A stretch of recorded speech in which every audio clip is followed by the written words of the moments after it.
Buenas noches, compañeros. Mi nombre es Jacqueline Peñafiel Maya. Soy médico residente primer año de medicina familiar. El día de hoy les voy a platicar sobre cólico renoureteral y la clase va a estar supervisada por el doctor Gerardo Nolasco García, médico especialista en medicina de urgencias.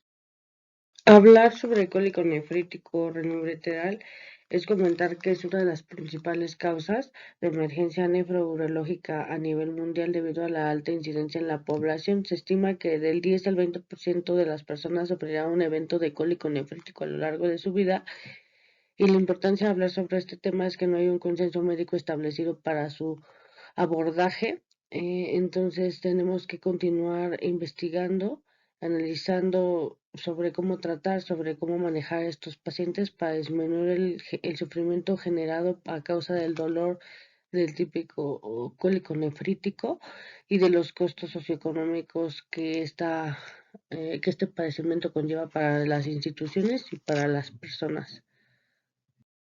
Con nefroureteral es una situación clínica caracterizada por un dolor muy intenso en la fosa renal o ángulo costovertebral o zona lumbar, el cual generalmente es incapacitante, sordo y unilateral, y en determinados procesos puede llegar a complicarse y volverse bilateral. Suele irradiarse hacia la fosa ilíaca derecha, o la fosa ilíaca ipsilateral, la región inguinal, el muslo, el escroto o los labios mayores según corresponda. Suele tener un inicio brusco, puede ceder de la misma manera e incluso recidivar intermitentemente durante varios días. Este tipo de dolor es producido por una obstrucción aguda a nivel renal o de la vía urinaria, y generalmente asociada a una litiasis o un coágulo o una papila renal que produce una distensión retrógrada del sistema calicial. Vamos a poder clasificar al cólico como un cólico renal complicado o no complicado, de acuerdo a las siguientes características de los pacientes. Los cólicos complicados se caracterizan por presentar fiebre, un deterioro de la función renal con una creatinina mayor a 1.5 miligramos decilitro, que tengan hidronefrosis grado 3, 4, que el cólico sea bilateral, que sea en pacientes con un riñón único o trasplantados renales, y que sea un dolor que no se controle con la medicación después de 24 horas, o que sean pacientes embarazadas. Si tenemos esas características, lo van a convertir en un cólico complicado. Y bueno, aquel que no cumple con los criterios de cólico complicado, pues es el llamado cólico renal no complicado. Es considerado como uno de los principales motivos de demanda de atención en los servicios de urgencias de cualquier hospital. Aproximadamente el 12% de la población a nivel mundial sufrirá un cólico renoureteral a lo largo de su vida, y de este 100% de pacientes, el 30 al 40% a los 5 años ya va a tener alguna recidiva, e incluso hasta al 80% a los 10 años va a tener una recidiva. Entonces, la importancia de un abordaje y un tratamiento oportuno para los pacientes. Es más frecuente en los hombres, en una relación 3-1 con las mujeres, y el riesgo a lo largo de la vida es del 10 al 20% para los pacientes masculinos y del 3 al 5% para las mujeres, y con un pico de incidencia entre los 31 y los 50 años de edad. En cuanto a su etiología, se conoce que el 90% de los cuadros de cólico nefrítico son de origen litiásico y solamente el 10% se debe a otras causas. Estas causas pueden ser de forma intrínseca o extrínseca, generando una obstrucción de la vía urinaria. Entre las causas intrínsecas, la litiasis renoureteral es la principal causa del cólico nefrítico, seguido de los coágulos, la pus, la presencia de necrosis papilar o de tumoraciones benignas o carcinomas del urotelio, estenosis de la unión pielo-ureteral o estenosis ureterales, la presencia de un ureterocelo, granulomas o tuberculosis, y en el área extrínseca, las lesiones vasculares son las predominantes, los procesos benignos del aparato genital femenino, tumores malignos vesicoprostáticos o afecciones del tracto gastrointestinal, o procesos retroperitoneales, ya sean malignos o benignos. En cuanto a la fisiopatología del dolor del cólico nefrítico, vamos a mencionar que el dolor se va a deber principalmente al aumento de la presión intraluminal secundaria a la obstrucción ureteral aguda debido a las causas etiológicas que ya mencionamos, ¿no? Litos, tumores, pus, sangre, necrosis. Todo esto va a generar una obstrucción, ¿no? La obstrucción va a generar una distensión de la musculatura lisa, piel ureteral o de la cápsula renal por el edema inflamatorio generado, dando lugar a la estimulación de los receptores de tensión situados en estas estructuras, ¿no? Que son la cápsula renal, la pelvis renal o el urétero proximal. Esta transmisión del estímulo doloroso se va a efectuar principalmente por vía simpática, alcanzando el asta posterior de la médula espinal a nivel de D7 y L2. Hay otras bibliografías que mencionan que es a nivel de D11, L2, ¿no? Pero vamos a, pues, a recordar estos dos niveles, ¿no? El dolor, bueno, la transmisión del estímulo doloroso va a continuar por vía ascendente a través del fascículo espinotalámico hasta el núcleo ventral posterolateral del tálamo y más tarde va a alcanzar la circunvolución central del lóbulo parietal, donde van a ser integrados ya como tal como estímulos dolorosos. Entonces, pues en manera de resumen, pues el dolor ocasionado en el cólico nefrítico va a ser debido a una obstrucción ureteral aguda que va a aumentar la presión intraluminal, se va a estimular estas terminaciones nerviosas que en donde hay mécano y quimioreceptores, tanto en la cápsula renal como en la pelvis renal o en el uretero, y pues estas terminaciones nerviosas van a terminar enviando al sistema nervioso central señales que van a ser eh, reconocidas o integradas como estímulo doloroso y genera pues lo que va a ser el resultado final, que es un cólico renoureteral, un dolor bastante intenso, súbito, incapacitante, paroxístico, intermitente, ¿no? Todo lo que ya platicamos. Aparte de este mecanismo que ya les mencioné en la diapositiva anterior, se cree que la musculatura lisa de la pared ureteral pues se va a contraer intentando expulsar esta obstrucción. Y como no en momentos o en litos, en situaciones, mejor dicho, donde hay un lito mayor a 5 milímetros o una obstrucción importante, no se va a conseguir el expulsar esta obstrucción. Entonces, ¿qué va a hacer el músculo liso? Espasmodizarse. Entonces, esta contracción prolongada isotónica, pues va a generar una producción mayor de ácido láctico que va a terminar irritando las fibras lentas de tipo A mielinizadas y las tipo C que están no mielinizadas. Y también, pues de la misma forma que lo anterior, estos impulsos nerviosos generados van a viajar por los segmentos medulares a los niveles de D11, L2, como ya platicamos, llegando al sistema nervioso central y produciendo estímulos dolorosos. ¿Y por qué? Bueno, el por qué o por qué el dolor renal pues es tan característico, ¿no? O por qué viene acompañado de esta irradiación. El motivo es la distribución de los dermatomas del dolor renal, que son el resultado de una convergencia somato-visceral de la información neural que está recibiendo la médula espinal. Por lo tanto, o sea, el dolor va a irradiarse a cualquier órgano que comparta inervación con el tracto urinario. Existen otro tipo de síntomas que son los viscerales que con frecuencia acompañan al cólico renal y son debidos a las múltiples conexiones existentes entre los plexos renal, celíaco y mesentérico que llegan a la médula espinal al mismo nivel que el dolor, provocando irritación vecinal y generando náusea, vómito, taquicardias y disminución del peristaltismo intestinal. Dentro de la fisiopatología de la obstrucción urinaria se comprende en tres fases. La primera fase corresponde a las 2 primeras horas, donde existe un aumento del flujo plasmático renal que se acompaña de un aumento de la presión hidráulica tubular y de la compresión del sistema colector a causa de la obstrucción. En esta fase existe aumento de la presión hidráulica tubular, que está contrarrestado por un aumento de la tasa del filtrado, que es secundario a vasodilatación de las arteriolas aferentes por la liberación de las prostaglandinas y del óxido nítrico y del aumento de la presión capilar glomerular. En la segunda fase va a corresponder a las 2 a 5 horas siguientes, donde la presión hidráulica va a permanecer elevada, pero el filtrado glomerular va a disminuir.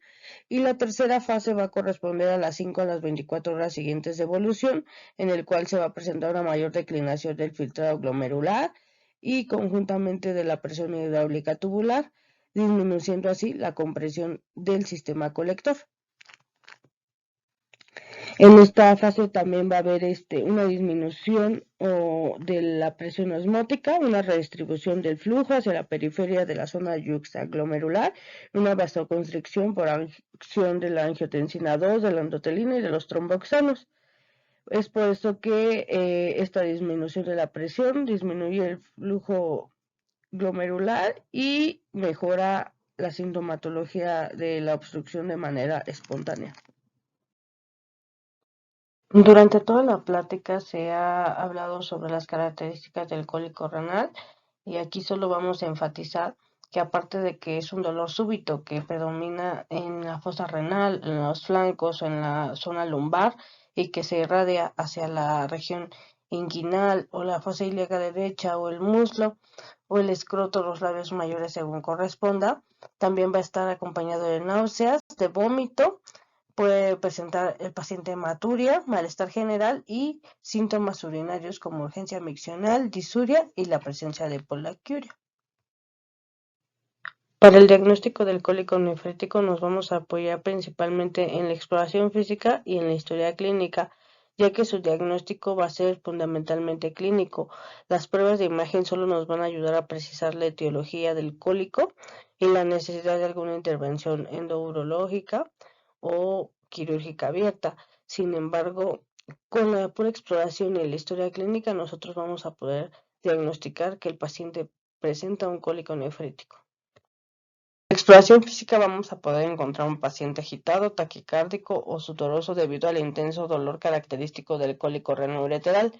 Puede haber la presencia también de dolor a la palpación bimanual en la fosa lumbar afectada o datos de defensa abdominal, dolor a la puño percusión renal, puntos ureterales positivos y la presencia de timpanismo abdominal secundario al hilio reflejo. Para el diagnóstico también vamos a contar con auxiliares de laboratorio de rayos X. Entre los de laboratorio, la analítica de orina y de sedimento urinario nos puede orientar hacia si es una orina normal o hay una presencia de cristales de macro o de micromaturia o la existencia de piuria y bacteriuria que nos determinen la etiología del cólico renoureteral. Otros estudios de utilidad diagnóstica sanguínea son la toma de biometría hemática y de química sanguínea para valorar la presencia de leucocitosis y neutrofilia o el deterioro de la función renal en la química sanguínea por medio de la creatinina para poder valorar si el cólico renal es complicado y pues estos estudios van a estar indicados ante la sospecha de alguna complicación o de alguna afectación ya como tal multisistémica, que el paciente tenga fiebre, oligoanuria o la presencia de un paciente monorreno o con obstrucción bilateral. En cuanto a estudios auxiliares diagnósticos, también están los de imagen y dentro de los de imagen vamos a empezar por mencionar las radiografías de abdomen, los cuales van a tener una baja sensibilidad y especificidad con un 62 y 67% respectivamente, por lo que no son considerados como los estudios de imagen iniciales, ni diagnósticos ni de referencia en los pacientes. Solo nos van a permitir encontrar pues litiasis que de acuerdo a si son radiolúcidas como las de ácido úrico o radioopacas nos pueden orientar hacia la etiología o nos va a ayudar a definir la localización dentro de la vía excretora o el tamaño del hito, pero no más, ¿ok?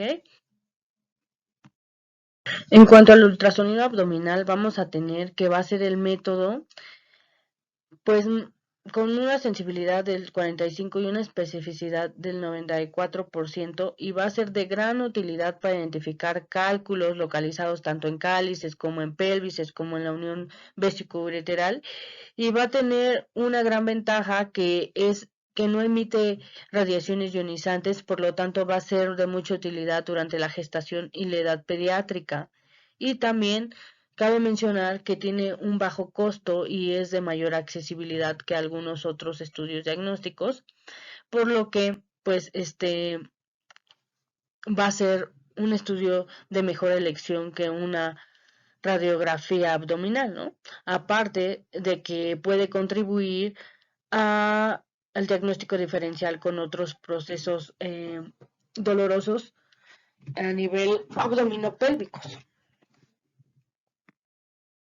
En cuanto a la tomografía axial computarizada de la pelvis y del abdomen, que para este padecimiento se prefiere sin contraste, vamos a determinar que es de gran utilidad para identificar los cálculos de toda la vía urinaria.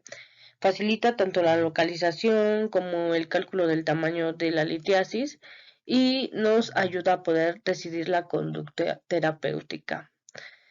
Además de que es un estudio diagnóstico que tiene una alta sensibilidad y especificidad con el 98 al 96% respectivamente, por lo que es considerado como el mejor método diagnóstico para el cólico nefrítico agudo.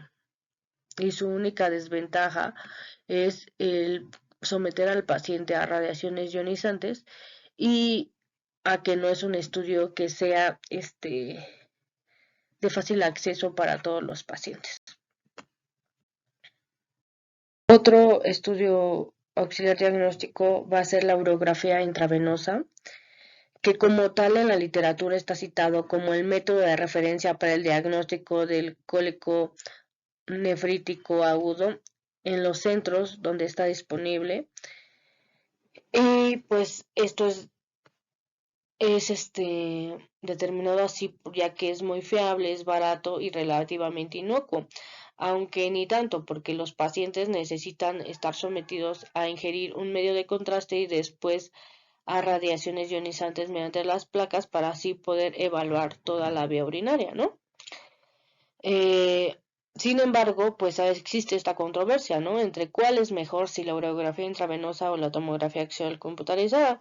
Y algunos autores se inclinan a que es mejor la tomografía, ya que puede añadir pues una gran cantidad de información para el diagnóstico diferencial con otros procesos que no puede dar la urografía intravenosa, debido a que este tipo de estudios solamente nos va a definir o a delimitar la patología en la vía urinaria, ¿no? Que es lo que vamos a poder observar con la toma del medio de contraste y de las placas posterior a ello.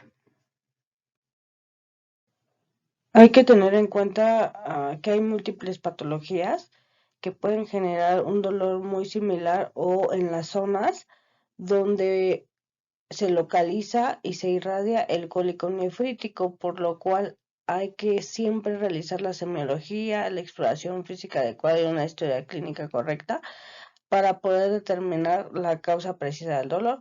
Entre las patologías que más podrían confundirse con un cólico nefrítico son la presencia de pielonefritis, dolor musculoesquelético, apendicitis, colecistitis, diverticulitis, ruptura de la aneurisma de la aorta abdominal, torsiones testiculares, patologías ginecológicas como del ovario o una ruptura de embarazo ectópico, y todo pues tiene que hacerse la semiología, buscar los signos clínicos específicos para cada patología y poder determinar cuál es la causa más probable del dolor en los pacientes.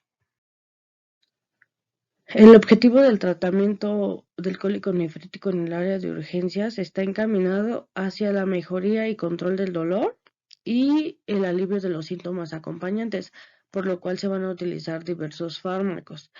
Y también se van a utilizar las escalas analgésicas del dolor, principalmente la que está dada por la Organización Mundial de la Salud, que no nos va solo a servir como para evaluar cuánto dolor tiene el paciente, sino para ver la respuesta o la mejoría que se tuvo posterior a la aplicación del medicamento y poder realizar la escalada terapéutica en cuanto a los medicamentos analgésicos.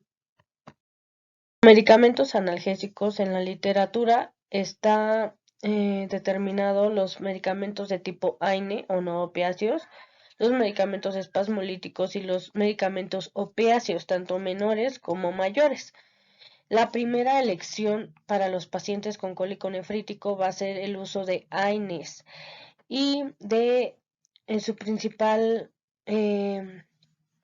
medicamento utilizado va a ser el diclofenaco IV 75 miligramos cada 12 horas o el ketorolaco o incluso la lisina como segunda línea.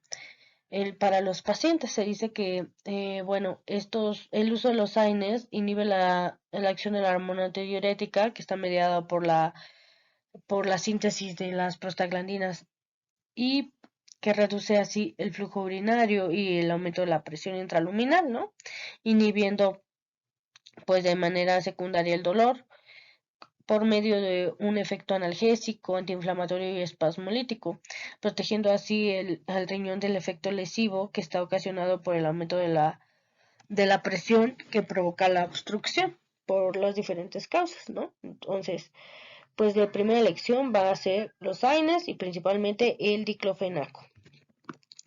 También menciona la literatura que se pueden utilizar los espasmolíticos, aunque como ya vimos en la fisiopatología, pues esta no es la causa, el espasmo no es la causa principal del dolor en estos pacientes. Entonces, pues no va a tener un uso principal o va a haber una mejoría muy notoria si solamente utilizamos como monoterapia a la iosina, ¿no? Entonces, sí se pueden utilizar en conjunto, pueden utilizarse el uso de un AINE con un espasmolítico, pero nunca un espasmolítico va a sustituir a un AINE para este tipo de padecimiento. Y en caso de que el dolor sea un dolor ya severo o moderado o mayor allá de 4 en la escala analógica de EVA, ya podemos utilizar los opiáceos como son el tramadol o los mayores como son la morfina, la meperidina y el fentanilo.